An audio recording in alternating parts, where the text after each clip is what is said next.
Hey guys, figured I'd talk to you what I'm doing here. So on the control panel, everything is fine except this right here. This little metal bracket kind of makes sure that this joystick travels only a certain amount of distance. And it didn't have anything. The only thing holding it in place is just the leaf switches. So I got some computer screws that I had that are like this really fine thread that work perfectly in here. So I'm going to put some screws there, lock that in. Everything else looks fine on this. I might change the colors on some of these buttons later on, but I'll keep it original. Very simple setup here. Easy to wire in. Easy just to plug and play. I've got the Sanyo fully recapped now. They fixed the horizontal pot that was bad in there. What I'm going to do is I'm going to turn it on outside the cabinet. That way I can adjust the video signal perfectly while it's outside. That way I can make sure everything's good before I put it in. And I got this all set and going. But it's pretty straightforward. Most of your controls are here. My horizontal was just not working because of that dumb pot being busted. But we're good to go now. Here's all the connectors for everything. And we're set. All right, I've hooked it in. There's no sound right now because it's not connected. And I've got it to work. But there is this big magnetic discoloration right here. But everywhere else, it looks really, really good actually. So what I'm going to try to do is I'm going to try to get rid of the color here. So I'm going to throw the magnet here. See if I can get that color to come back. It's still there. So I need to figure it out if it's going to get cleaned out with this. And yeah, it's cleaning out. You can see that. So this is a magnetic wand they sell pretty cheap on Amazon for like 10 to 15 bucks or even 20, I can't remember. But you basically shoot it in a circular pattern. Because the wands are very expensive. They're like, I think they're like 70, 80 bucks. So this is going to be your best option for your bang for your buck. And it's just a big magnet that you shoot at this thing. Because if you want to degauss it or whatever. I don't know if these have a degauss button on them as well, but I don't see it. At least not the older one. My PlayChoice 10 does have it, but this one doesn't have it. So it looks like I have to degauss it just with this wand, and it worked out. You can see that the color is back to normal. So that's a good way to get it.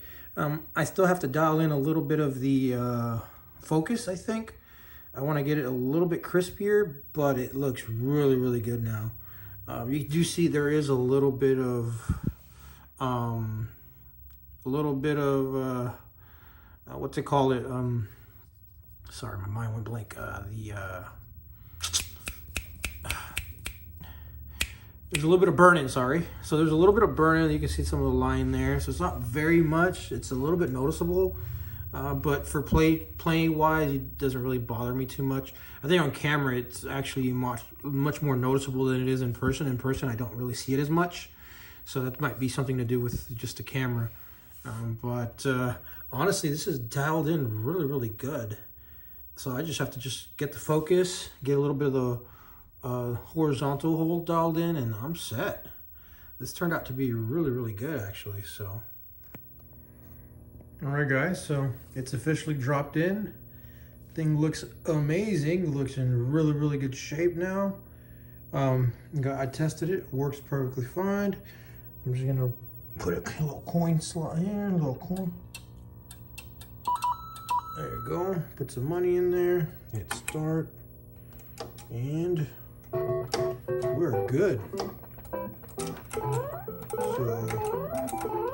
So this is good to go, man. This version is harder. It starts off kind of very similar to the original, but things are changed. Certain things are rearranged, and then some of the lost level stuff is in this version. But it looks really, really good, really clean, really happy with it. So now the next step is going to be to actually start the cosmetic issues, because now I've got all the stuff dialed in for the monitor. I've got everything dialed in for the hardware, power supply, all that's figured out. And so this is the original marquee. It's in okay shape. What I'm going to do is I'm going to keep it, but I am going to put something aftermarket. I really don't like this design for the arcade. Now I have the option either returning it back to the original Donkey Kong, but I'm leaning more towards just converting this over to a Versus and then putting the decals and everything for Versus, and you know, getting this repainted, cleaned up. Honestly, the internals are pretty good, so everything's gonna be really good. I just have to reorganize some of the wiring. I gotta get a new test button switch, and I gotta rewire the coin doors and get one of the coin mechs, because one of the coin mechs is missing. So that'll turn out nice once I clean it all up. Like you can see up here, this stuff is just, it's like chalk. It just, see, it comes right off. So it'll clean up pretty good. I might not even need to paint it as much and just clean off all this like stuff. Oh, what? Never mind. I don't have to put Bondo here. It's chipped off, so I might need some Bondo and stuff like that later on down the road. But it's in really good shape, guys. So, like if I want to redo the coin door, I can send that out and repaint it again, make that look nice again, get some new locks.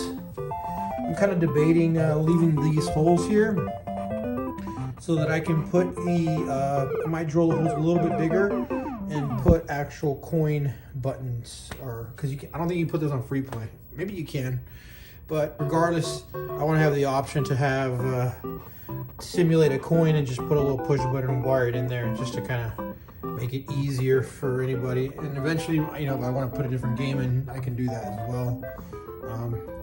All the control panels are in really good shape. It's the original. It's little scratches here and there, but I'm going to leave this as is because there's nothing you need to do to replace this.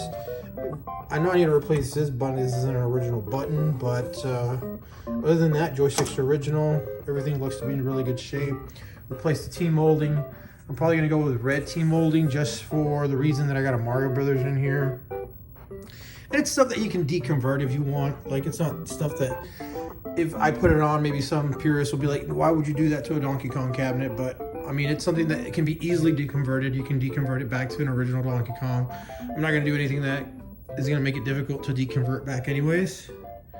But regardless, this is going to be something for me. Like, I got this in a trade and I got it for a reason to keep it. It won't be perfect, but it'll be in nice enough shape to enjoy. So I'm going to get a brand new kit for anything. For everything, I'm going to buy a cardboard to make my own shroud. Because, I mean, they sell shrouds, but you can make one out of cardboard. Just cut it out properly, get the right dimensions, and it'll fit in there. And you'll be good to go. You don't need to spend crazy amounts of money for that. But we'll see how this ends up. I'll do a follow-up video once I get a chance, but I just want to show it up and running again, you know. When I got this, the TV was out, the power supply was out, the wiring was suspect, but luckily everything is working again. And funny thing is, I took apart my Net City, and the guy that's worked on all my CRTs, since he's going to be leaving the area pretty soon, towards the middle of the year, he's going to be moving far away from me and I won't be able to reach out to him anymore. I told him might as well just recap this monitor as well. And so I'll have all of my monitors that I have for my collection now recapped, because that's recapped. The Astro 2, he recapped it when he fixed it. And so I figured I'd get that done because I got my MVSU4 done already, and you saw how beautiful that thing looks.